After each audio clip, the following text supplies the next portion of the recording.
Hello and welcome to Unspun Live, the Herald's politics podcast. My name is Andrew Learmonth. I am the political editor of the Herald, and on this week's show we are talking to Hannah Bardell, the former SNP MP for Livingston. Now, the reason we wanted to speak to Hannah was because it's been a year since the general election, and while most of the reflection over that time has understandably been on Labour and focused on Labour's historic victory, the scale of it, the impact, the shift in the political landscape, I thought it would be interesting to hear from someone who didn't win last year. Someone who, in fact, had been an MP for 9 years and then suddenly wasn't. What does that feel like? How do you adjust when the voters give you the boot?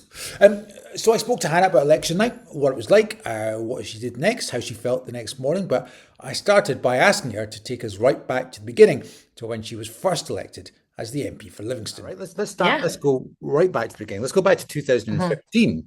Because did you know? Oh wow, that far back. That far back. Did you know you were going to win in 2015? Because Labour had a majority of 10,000, I think, at Livingston? Yeah, it was like 10 and a bit thousand. And I mean, and we could go back even further to 2010 because my mum was the candidate that year. So my mum stood in the general election of 2010. I had talked her into it quite persuasively. And of course, it was the longest candidacy for people because we all thought Gordon Brown was going to call an election when he got in. He didn't. So I think folk were candidates for like 2.5 years. And so she lost that election, even though she was expected to win. And then 2015 was coming around, and I think she just felt she had not. That she was a bit. She always said she was too old, which was ridiculous. But the moment had passed her by, and obviously, I put myself forward and was selected. And I think as we got closer, I did get a sense that it was very, very positive. It felt very strong. I don't think I expected the swing to be that big, and the win to be that big. That was a real surprise. And I can reflect back now of having been through 4 elections, of just seeing huge swings in different directions, that people change their minds about politics and politicians quite rapidly. And really depending on what, lots of different factors. But that was an interesting lesson. Because in 2015, there was a Labour had a majority of 10,000, and then you won, and your majority was, 16,000 or so? Yes, just short of 17,000. Testing me now on the number, but because there's so many elections. It went from I think it was just shy of 17,000, then it went down to 3 and a bit thousand. Right.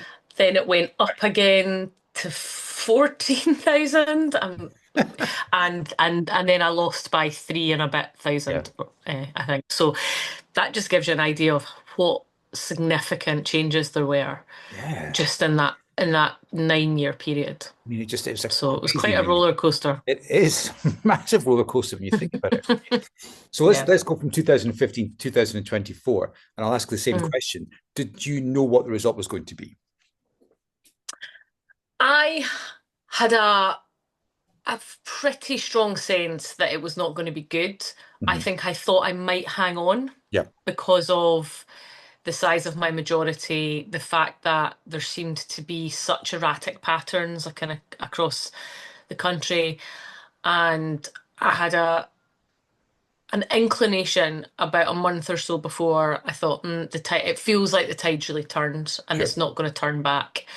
And that was quite difficult to kind of see how we could turn it around at that point. And so I think in the days before the election, I just thought, no, I don't think I've got this. But I think in the press interviews I gave, right up until the last one, which was maybe a week or maybe 2 weeks before, I thought I might win by a very small margin. I thought there was a chance, and in the end up it wasn't really. It was just the way it was.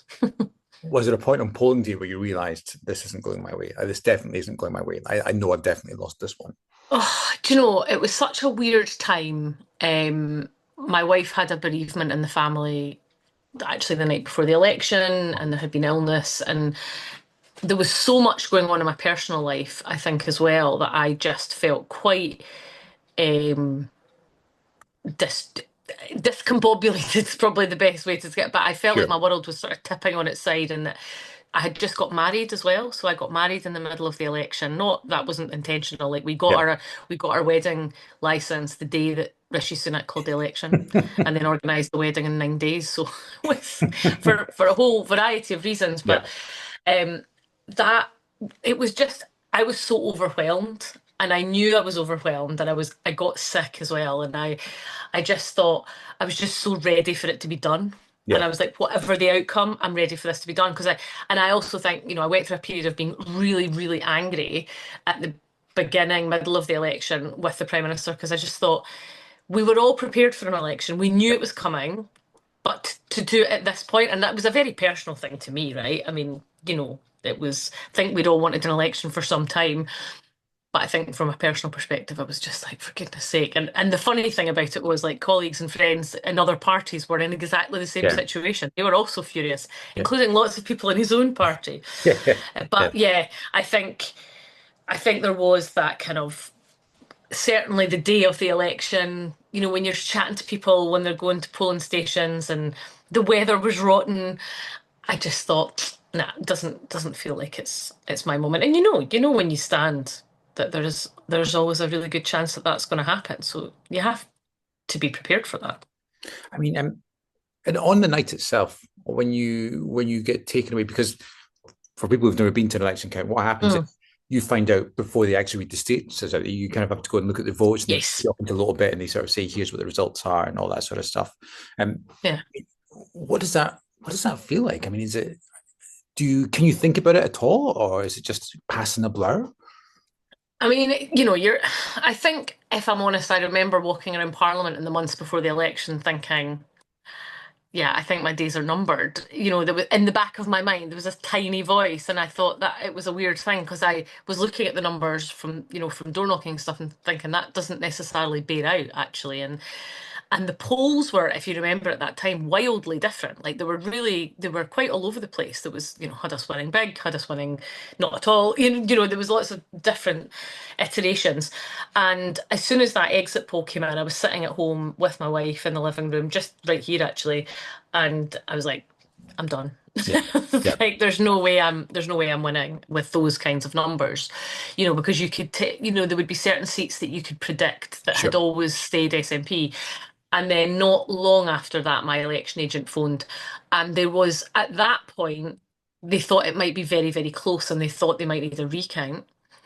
And then by the time I think I then spoke to my election agent again before I went down, and there's a whole discussion about when you go down. And everybody's got personal preferences. Like, do you go down really early and help with the count, which can be quite good fun. But the general convention for candidates is you don't go down until fairly close. Sure. But I was also really conscious that there was lots of people in that room sampling. So you send people to sample on the night of the election to get an idea of where you are and That's basically for where people data sort reasons. of look over the counter shoulders and sort of They take look over the tally counter shoulder, and that's all yeah, legit. It's, yeah, yeah, it's a yeah, legal thing. yeah, You're yeah, allowed yeah. to All the do parts, that, yeah. and it helps for understanding in the future, different boxes, so different areas and how they voted, and how you might target your message and all the rest of it. But I was just really conscious that there was a whole room of people that would be absolutely devastated because whilst it was yes about me winning or losing my seat, it was about the party, it was about the movement, it was about so much more than that. And you're the figurehead at the end of the day. So I was really keen to get down there. So, as soon as I had a sense, I was like, right, let's just get down there and let's see people. And the faces on our activists and members were just that were there were devastated, and I was devastated too. But I also was like, right, come on, chins up, folks. It's not the end of the world. We will bounce back, and you have to have that. I mean, everybody deals with it differently. I Yeah. think that's just my sort of default as I went in, and then you get taken into a room with your election agent, and you get given the numbers and the actual breakdown. So you see then just moments before you go on stage to make a speech what that breakdown is. And you've usually got a sense by then. You've usually the sampling tells you if you've got good people sampling and good people that know how to do data, and we were fortunate that we had that, then they'll have a good sense. But did you have two speeches on you when you went down?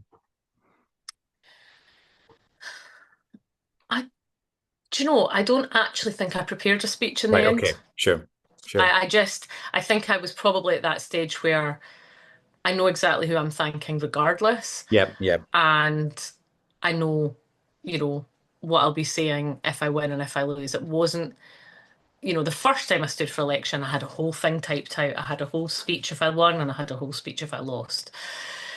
The ones in between in 2017 and 19, I'm not actually sure I can remember. But this time I didn't. I think I might have had a few notes. Yeah. I'm thinking about, but I knew in my heart what I wanted to say, and I knew, obviously, on the way to the count that that I had lost pretty much. So, and I was prepared for that emotionally, and I Okay. think regardless whether you think it might go either way, you have to be prepared for anything. I mean, nothing does prepare you for, losing your job in such a public and spectacular way, to be blunt. But also, having been through that many elections by then and snap elections, like I had been through two snap elections by that point, you become a wee bit old hat at it and Sure. sort of, I think, my approach to it is always pragmatism. As had a good run, really enjoyed it. Think I achieved quite a lot, and I'll just have to move on to the next thing. It'll be hard, but that's politics, and if you let what you've done or not done define you, then it's more difficult to move forward, I think. It was interesting what you're saying there about being the figurehead and about all the party activists down there, because as much as it's your defeat, it's also the party's defeat. But I mean, when you wake up the next day or when you go home at the end of the count, is it hard to not take it personally? I feel like it must be hard to not take it personally. Like, It definitely is. Of course it is. And you start thinking, oh, is it because I said this or did that or didn't say this or didn't do that? And but it's there's not. It's so not many personal. It's factors. not personal, is It's it? no, it's very rarely personal. And I had a lot of people getting in touch with me from different parties as well, which was really nice, saying this is not personal, this is not about you. You were a great local representative, you worked really hard for your constituents, and that gives you a lot of heart, actually. Um, there is still fundamentally a part of you that can't help feeling like a failure. And there was definitely elements of that, of rejection, that I carried forward for a while and probably still carry into, you know, what you're doing next. And I had moments where, broadly speaking, in the initial period, there was a lot of sadness, not for myself, because I knew actually ultimately I would be okay, and I would be lying if I said there wasn't a part of me that was relieved as well, Right. because Oh, it had really? been Okay. 9 years. Definitely, definitely, there was, it was such a period of political turmoil and unrest, and it actually had taken a really significant personal toll physically and emotionally.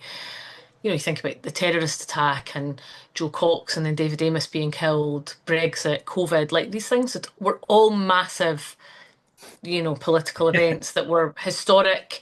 And I always used to say to my team, like, whatever happens at any election, like we've had the front seat to some of the most dramatic and tumultuous periods in political history. And that's a privilege.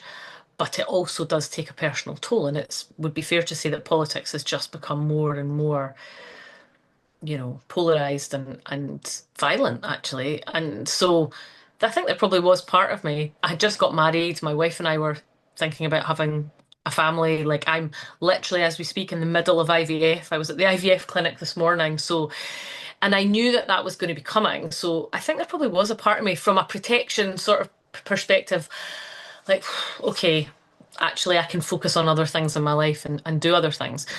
But there was also a huge part of me that was like, I'm devastated not to be representing my hometown. I'm from here, I grew up here, and not being able to do that job and seeing somebody else do it. Like, it doesn't happen often, but there Yeah. are moments when it really catches your breath and was really, really painful. But those initial months were really about supporting my team. And I think I kind of, for my own part, I retreated quite a bit, I think, from the party stuff, and I just was like, I'm just really focused on, getting through this, winding my office down, making sure my constituency cases are dealt with. Because how long do you have to wind your? You've only got a couple of months or something. It's not a We huge got amount of until time. November. Right. So actually Okay. there was a lot about the process this time that I think was very different. Oh, really? Okay. Yeah, so when people lost their seats at the snap election in 2017, having spoken, obviously within the SNP and other parties, there are a range of people who some people lost and then got back in 2019. So some people didn't, they were only in for those 2 years. And I think for those who lost and then came back, there was some interesting reflections from them about just how brutal the process was. I think there was, it was a month's redundancy, and people are not going to have much sympathy for that, and I get that. But actually, from particularly for your staff, but also for for MPs, in terms of encouraging people to go into it and do it. Mhm. If you don't have reasonable processes that you would have in most other normal working environments, then it does put folk off. So I think they had, it was a very brutal process and there was almost no time to wind the office down. Whereas this time there was a bit of time, there was a bit of grace for that. And obviously we got paid until that point, but actually it does take time to wind that down to make sure all your cases are passed over or closed or dealt with, and the physical moving of things as well. There's just logistics, but we also got career support and career advice as Oh, well, really? which Okay. which was the first time that had happened, I believe. So And you was an ex-MP got career advice, yep, right? Okay. yep. How was that? I mean, Because that must. Yeah. everybody's in different situations. I took use of it. I'm Mhm. not saying I necessarily needed it, but Sure. I felt I was like, it's on offer. I'm going to take it. And Mary, the coach I worked with, was fantastic. Mhm. And because I was starting up my own business and I wasn't just going out and applying for, a full-time job per se, although I did apply for a couple of jobs that really took my interest, but I knew that probably wasn't what I wanted Yeah. to do. I got approached about some things that I ultimately said no to, and then decided I wanted to go for what they call a portfolio career, so doing different pieces of work and running your own business. And that was really scary, but I also felt very much in my gut that was probably the right thing for me. And that actually, because it was quite new, I had been a consultant before, or a contractor when I worked in the energy industry, but I'd only done it for a year and I'd only had one client. So I just thought, no, do you know what? I need some. It's helpful to have some support. So I got formal support. I reached out to lots of people. It's a very humbling experience. Hmm. But actually, the fact that Parliament put on, you know, support and resource for folk, I have to say I was disappointed that it wasn't available to staff. And I pressed that point, Yeah. and some staff did get support, but I think that is where the gap really is that if you're going to offer that for members of parliament, you should be offering it for staff as well, Yeah. on I the think, same basis. yeah, I think a lot of people probably won't realize that you would have had a team of what, 3 or 4 staff, maybe? And Mhm. obviously, when you lose your job, then and you have to wind up, they have to lose They their lose jobs as theirs. well. Yeah. Yeah. Quite And hard I've had going. staff move on to different jobs in kind of recent years because they knew an election was coming and the uncertainty. They have Yeah. mortgages. People have got Yeah, of mortgages, course. kids, commitments, and that that was quite, unsettling for Yeah. folk, which I Yeah. totally understand. And especially if you've been in a team where, you've been through several snap elections and you just never, you just don't know what's going to happen. So Yeah. Yeah. people sometimes want a bit of certainty. And in terms of you setting up your own business, did you always think that, did you know straight away that was what you wanted to do? Or was there a point where after the election you were a wee bit lost or anything like that? Oh no, there's definitely periods where I was lost. I was like, what on earth am I doing with my life? This is just like what's happened. This has all been really wild and um, really difficult, but also I was in a fortunate position that I was approached about a couple of jobs. I was also approached about sort of bits of media work, and I think I say I was fortunate. I mean, I always feel like I've worked hard in whatever I've done, and I've worked in different sectors. I started my life as a TV producer, and I worked for the American State Department for a while. I worked in the energy industry, and I ran the constituency office of former First Minister Alex Salmond. So I'd had quite a varied career before I went into politics formally in frontline. So I was able to draw on some of that experience as well. And that was useful. There's no doubt about that. But yes, I did have a period where at the beginning of the year, because I'd only really wound up my office in November. So I'd picked up a few things by that point. I'd set my company up. I did that as quickly as I could. So I think I had that done by maybe August, September time. But I really struggled to kind of articulate what it was I was offering, what I was doing. Do I need a website? All of these kind of basic things. And actually, still don't have a website. But at the beginning of the year, I find that tough because it's a slow time of year. Things are not moving yet. But I really was just working my network. I was speaking to lots of people, and lots of people, some people that I knew, some people that I didn't know. This woman that I had we had mutual friends, reached out. She was like, "You don't know me, but I know this friend of yours and this friend of yours, and this is what I do. And I'm doing some coaching, and I'm developing my own business. Can I help you? And just work through things with you." And that was incredible, and that we've ended up becoming really good friends. Like, people were incredibly kind Yeah. and generous. And I obviously talked a bit about the process publicly as well. And some of my colleagues, I think, were a bit like, "What are you doing?" It's like, why would you do that? Because, and others were like, fair enough, like that's the way you'll deal with it. I think there was it was interesting to see how different people dealt with Hmm. it. And there's no right or wrong way. Yeah. There's no right or wrong way at all, you Yeah. know. So what is it you're doing? What can you tell us a bit about So this? what am I doing now? So I am a consultant running my own business consultancy largely. So I do a bit of I've been doing a bit of business development work, leadership, and sort of executive training. So I'm doing that for one client, and it's a group of emerging leaders within their business who are looking to develop skills and things like networking, presentation skills, dealing with conflict, like all the things that you have to do, because that's one of the things about being a member of parliament is there is no job description. Yeah. But when you break it down, you actually get very good at lots of different things. Mhm. And not everybody's the same, but you develop skills in different areas. And then it doesn't necessarily pay the bills, but I am a pundit, so I have a couple of different slots and different media things. I do a regular one on STV, one on Sky News. The BBC has me on now and again for different radio programmes. And that's quite weird, is going on a programme and giving your opinions and not being grilled in the same way and then getting paid for it. It's quite nice. And um, some so what other work am I doing? I've joined an organisation called Scottish Media Training as an associate. So that's run by a couple of guys who Devon Scobie and Kevin Dorian, and they've been running that for a long time, like 30 years between them. They both do PR and public affairs separately, and they do media training. So I've been doing that, and I've been doing my own I've been doing some media training stuff as well, because I've been a TV producer, I've been a politician, and now I'm a pundit. So I've been on lots of different sides of it. So that's I really enjoy that. That's really good fun. And I'm considering doing not a PhD, but a Doctor of Business Administration, which would be part-time. So I'm in the process of having a discussion with Harriet Watt about that. All right. So thinking about it, and I'm sure and I'm developing a podcast. Of course, I'm developing a podcast. Everybody's developing a podcast.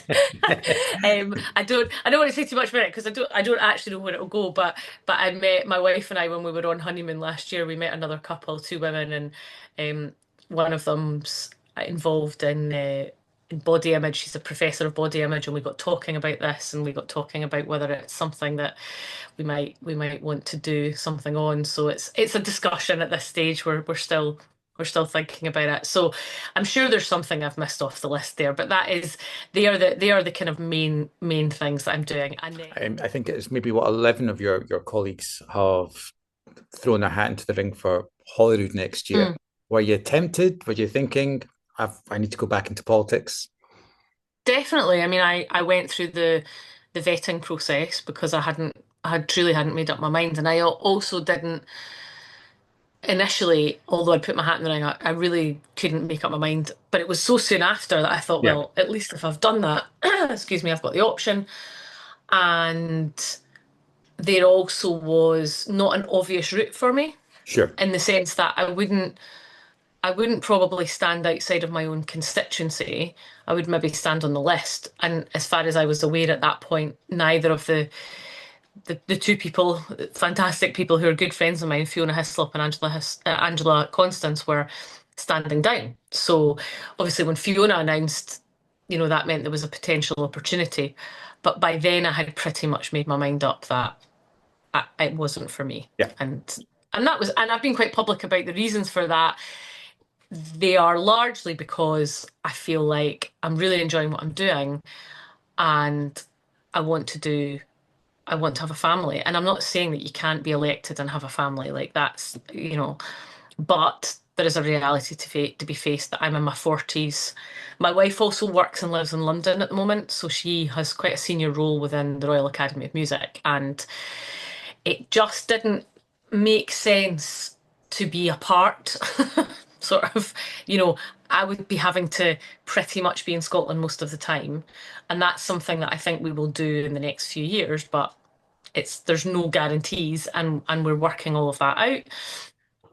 And just the thought of trying to do that, I mean, I turned 42 in June, and I'm alive to the reality of the challenges of IVF, and I thought I would literally be doing that, standing for election, be out knocking doors, and then potentially getting elected as I was trying to have a baby.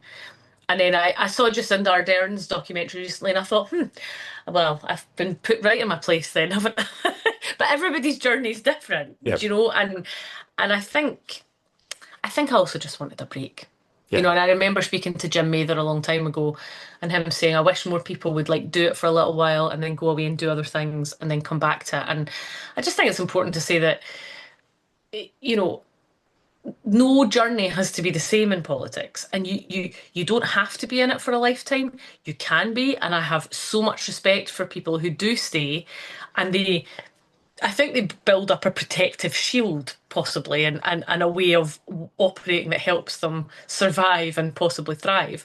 But I think there's also a lot of evidence to say that it can shorten your life and do your health a lot of damage. So, and that's how it felt for me. Yeah. It started to feel like it was actually, not least the travel up and down every Yeah. week. And it's funny, like every time I've seen a colleague or a friend who's still in Parliament, they're like, "Oh, you look so well. Everybody I see that's lost their seat looks really healthy." And I was like, yeah, no wonder, because that place is grim. I mean, Westminster it's just an unhealthy environment. Like from a basic hygiene perspective, it's an unhealthy environment. Never mind the sort of toxic atmosphere and the fact that the building's ancient and all of those things. Like, so there are a number of really fundamental things. And I knew that that was what I was getting myself into. So people would sometimes comment when I would say these things online, well, that's what you chose, you put yourself, and I'm like, yes, I know, but it's also okay to recognize that I've made a choice, I've put myself forward, I'm doing a job, but there are also challenges.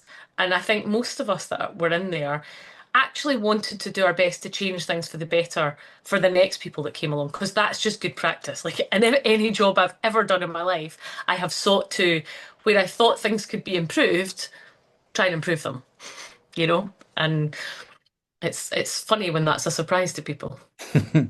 um, do you regret it? Do you regret the last 9 years? Did you make the right choice in 2015? Definitely, 100%. I have loved so much of it. 90% of it, like I think back to cases that I've dealt with and people that I've supported, and that is always at the forefront of my mind of that was why I stood. That was absolutely my motivation. It was not about having a senior role or being in London or necessarily in Westminster, but it was about representing folk. And I think that what benefited me a lot was that I had other experience in different walks of life.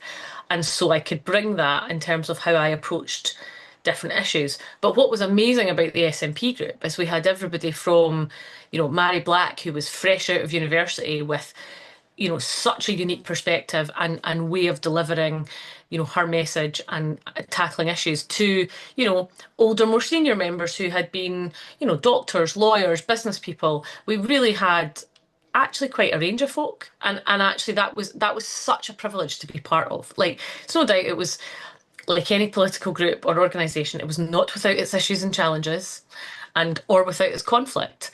That's politics.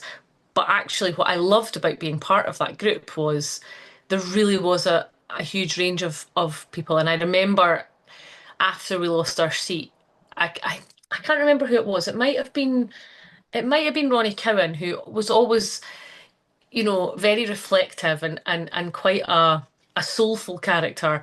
And I'm sure it was him that had said, you know what, I've grown up, we've grown up in this group.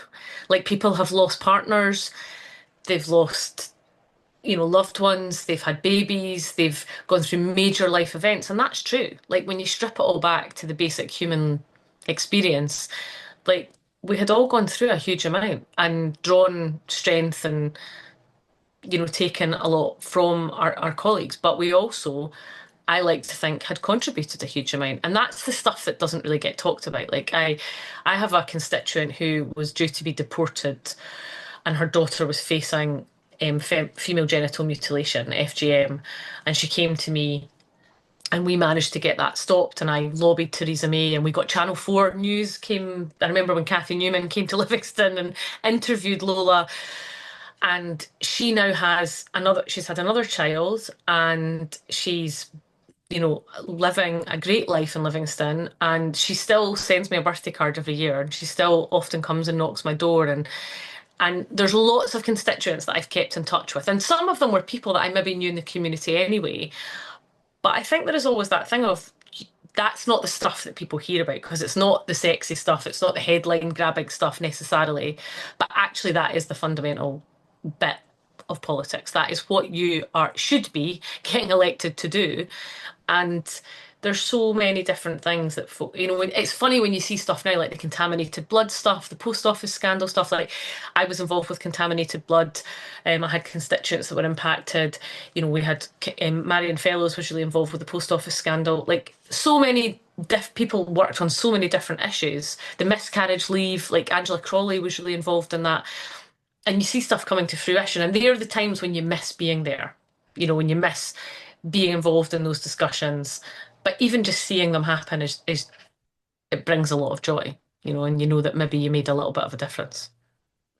Hannah Bardell there. Well, that's it for this week's episode of Unspun Live. We'll be back again next week. If you enjoyed this, feel free to leave a review, subscribe, hit the subscribe button, subscribe wherever you get your podcasts, and we'll speak to you again next week. Thanks very much. Bye.